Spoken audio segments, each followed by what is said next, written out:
Mesdames, Messieurs, bonjour. Ravi de vous retrouver sur R7 et merci de suivre ce nouvel édito R7. Vous avez certainement lu le nouveau scandale de vol, de détournement de l'argent que vient de publier Mediapart. Une enquête parue le 2 septembre 2025, donc très récent.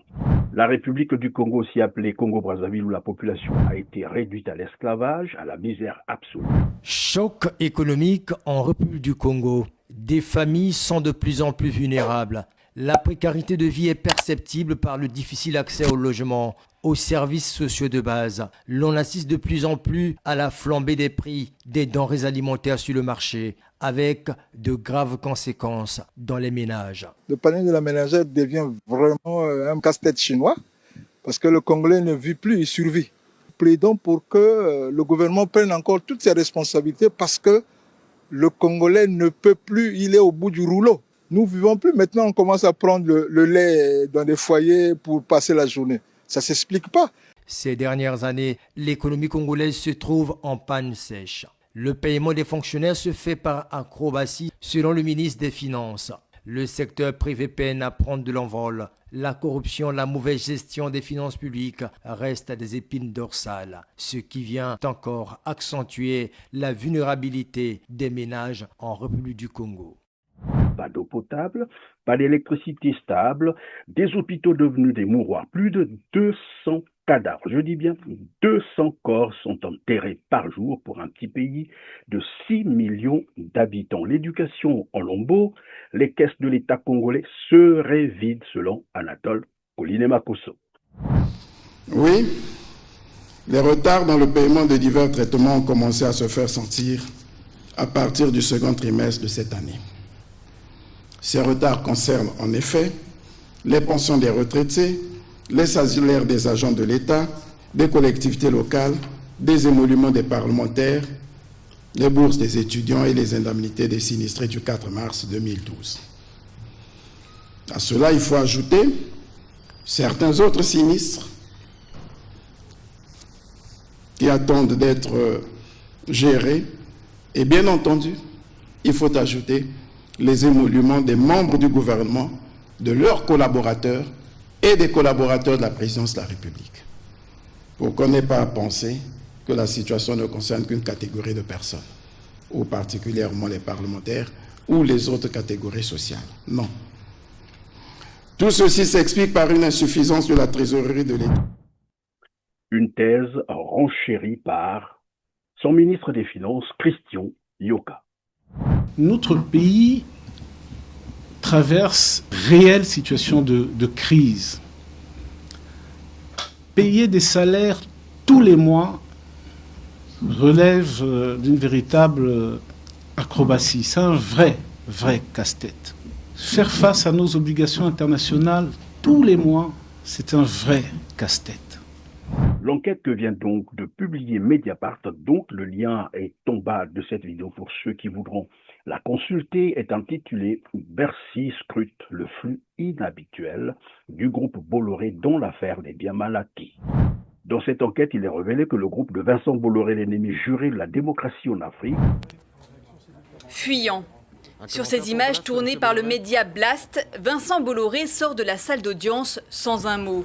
Ce matin, il plaidait coupable pour éviter un procès public, mais sa stratégie s'est effondrée. La juge l'a renvoyé en correctionnel.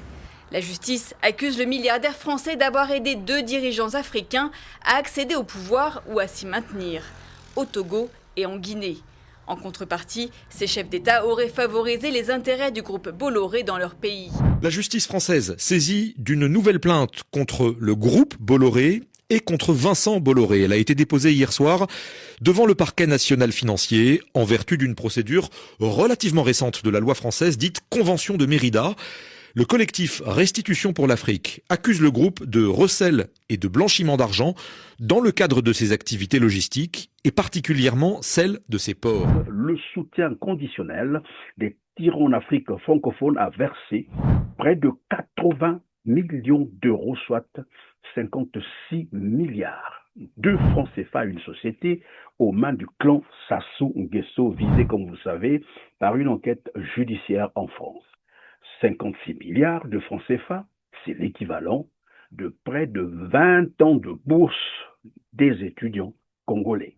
Le recensement biométrique des étudiants inscrits dans les universités publiques à Brazzaville a permis de constater que l'État ne devrait décaisser que 3 milliards de francs CFA par an au lieu de 9 milliards exigés pour le paiement des bourses. TRACFIN, vous le savez, la cellule de lutte contre le blanchiment de capitaux et le financement du terrorisme en France, s'interroge sur certains versements. Le groupe du milliardaire d'extrême droite Vincent Bolloré est apparu à plusieurs reprises ces dernières années dans le radar du service des renseignements du ministère des Finances pour ses relations avec une société, écoutez bien, opaque aux mains du clan Sassou Nguesso. La cellule TRACFIN a donc consacré entre 2017 et 2023 pas moins de 4 notes aux soupçons de détournement de fonds massifs à la Socotram, une société, vous le savez, dirigée par le neveu du tyran de Brazzaville, Wilfried Nguesso, président du parti politique. Vous comprenez pourquoi ce parti fantôme qui n'apparaît généralement qu'en période électorale soutient indéfectiblement Denis Sassou Nguesso et allié du Parti congolais du travail, une organisation criminelle. Vous allez le comprendre tout à l'heure. Solidarité, travail, prospérité. Comme aux précédentes élections présidentielles, le candidat idéal du Club 2002 Pur, Parti pour l'Unité et la République, a toujours été Denis Sassou Nguesso. Ce régime qui pille et brade les ressources économiques de la République du Congo au profit des multinationales étrangères, qui affament les Congolais, qui refusent l'éducation et la santé aux Congolais et qui veut, curieusement, s'éterniser au pouvoir. Il ressort également de cette enquête que l'argent détourné du pétrole congolais sert aussi à financer des activités de la femme de Wilfried Nguesso qui se passe pour une pasteur dans une église en France. Nous vous saluons au nom de notre Seigneur Jésus-Christ. Je suis la révérende Claudia Nguesso. Pour ceux qui commencent à me voir sur les réseaux, sur notre chaîne YouTube et sur Facebook.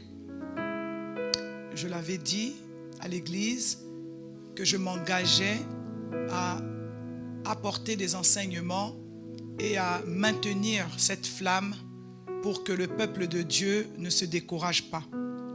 Et voilà, aujourd'hui, nous sommes là avec mon époux, le révérend Wilfried Nguesso, pour passer un temps dans la prière, mais aussi dans la méditation de la parole de Dieu. Mediapart rapporte que d'après l'analyse de la cellule de Bercy, la Socotram avait versé, écoutez bien, 177 000 €, soit l'équivalent de 116 millions de francs CFA, à une association évangélique de Courbevoie présidée par, écoutez bien, la femme de Wilfried Nguesso. Par la suite, elle a également payé des impôts dus en France. Est-ce que vous avez compris? L'argent du Congo, l'argent du contribuable congolais. Là où il n'y a plus d'eau potable, pas d'électricité stable, pas d'éducation, des hôpitaux, je l'ai dit d'entrée de jeu, sont devenus des mouroirs. Cet argent-là est dilapidé pour aller payer des impôts en France par le clan Sassou Nguesso qui veut remplir au pouvoir. En 2016, la Cour fédérale d'Ottawa, c'est au Canada, avait rendu un jugement confirmant l'interdiction à Wilfried Nguesso d'entrer sur le territoire canadien. L'administration canadienne considère Wilfried Nguesso, écoutez bien, comme membre d'une organisation criminelle. Vous avez bien compris, évidemment. Wilfried Nguesso, neveu du tyran de Brazzaville, Denis Sassou Nguesso, est considéré par la Cour fédérale d'Ottawa du Canada comme membre d'une organisation criminelle. Oui, je répète, Wilfried Nguesso, neveu du tyran de Brazzaville, Denis Sassou Nguesso, est considéré comme membre d'une organisation criminelle. C'est ici le cas de constater aussi que le clan Sassou Nguesso et son PCT s'apparentent beaucoup plus à une organisation criminelle qui a pris le Congo-Brazzaville en otage et qui le pille sans vergogne.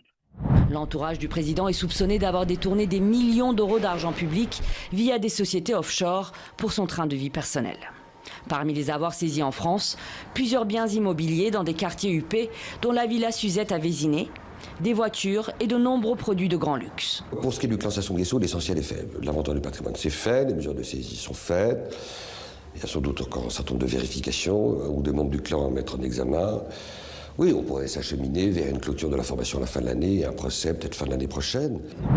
Je dis bien sans vergogne, sous le label des sociétés écrans qu'ils ont créées à travers le monde, des sociétés frauduleusement constituées comme la Socotram. Une société mafieuse créée en association avec le groupe français Elf devenu Total. Total, c'est juste un rappel, vous le savez aussi, qui est à l'origine d'un montage frauduleux qui avait permis au tyran Sassou Nguesso de berner le FMI. Vous vous souvenez des Paradise Papers, cette immense fuite de documents confidentiels? Eh bien, ils continuent de parler. En les épluchant, Jérémy Baruch, journaliste au Monde, a découvert comment Total a aidé la République du Congo à contourner des directives du Fonds monétaire international.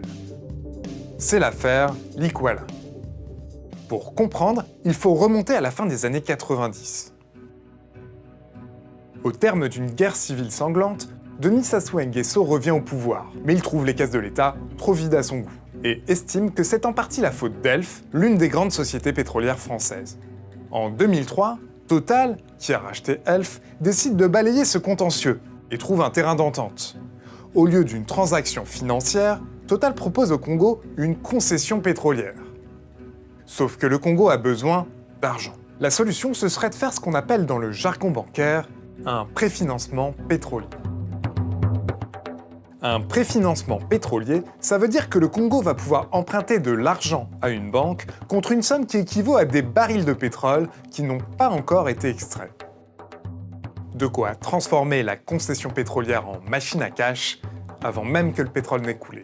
Problème, pour des institutions internationales comme le FMI, ce type d'accord est suspect. Il y a de nombreux intermédiaires, de l'argent peut être facilement détourné, bref, un gros risque de corruption. Le Congo s'est d'ailleurs engagé dès 2000 devant le FMI à ne plus y avoir recours. Et c'est là qu'apparaît l'affaire Likwala. Pour échapper au radar du FMI, Total a imaginé un montage offshore complexe afin de dissimuler un tel préfinancement. Et bien qu'elle s'en défende, Total est la pierre angulaire de ce montage. C'est ce que prouvent tous les documents auxquels le monde a eu accès. Et voilà, vous l'avez probablement compris que le groupe Total est aussi en grande partie responsable du malheur des Congolais en complicité de ces agents qu'il a placés au Congo-Brazzaville. Mesdames, Messieurs, merci de nous avoir suivis. Pour ceux qui voudront lire l'enquête de Mediapart, nous vous avons placé le lien en bas de la vidéo dans la description. Merci de nous avoir suivis. Likez, partagez cet édito et dites-nous en commentaire ce que vous en pensez. On se retrouve très prochainement. Merci.